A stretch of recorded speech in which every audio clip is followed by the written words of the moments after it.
Alright, today I'm going to be changing the CV axle on my 2012 Nissan Altima. First, I'm going to jack up the car. Alright, now we'll take off the wheel. Go ahead and slide into the car. Alright, as you can see, it was so bad. Next, you want to straighten out this little pin and just make sure you knock it out. Alright, now you want to get this bolt off right here. I'm going to spray some, little WD-40, help me out. Alright, it's going to take some convincing, but we can get it off.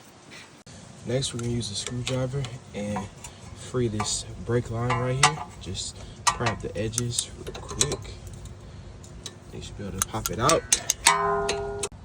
Alright, just take it off like that. Next, you need 2 wrenches, and we're going to try to get this strut bolt off right here. Alright, this one's off, and now there's one right under it that we got to get as well. Okay, now that we got that one out, we're just going to go ahead, push this in, and we're going to slide this on out. You can see how mine kind of like exploded a little bit, and there's grease all over. There's grease all over inside of my wheel well. But now there's two bolts back there. Zoom in. There's one right there, and there's one directly under right there. I'm trying to get those out. All right, I got my long extendo, and I already got the top one off. I'm about to get the bottom one. Okay, and what you just did was disconnect the bracket. You just want to take it off. All right, y'all, I just got the axle all the way out. See, look, mine was seized up. This is not normal. Sometimes you might have to pull this off, but it's off, and now I'm gonna detach the axle from the bracket and get the new one back on. All right, bracket off, putting it back on now. All right, now we're gonna unbox the new one, unwrap it. All right, just hit the new one right in. All right, we'll put the bracket back on. Make sure it's in the same orientation that you took it off.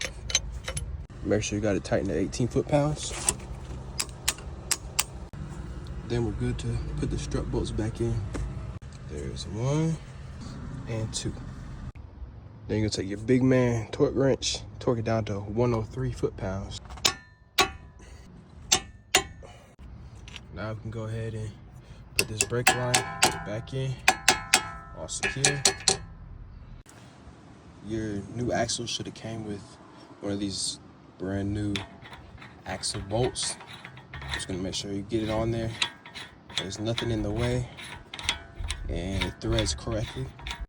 Now this one gets torqued up to 92 foot-pounds. Don't ask me why it's less than the other two.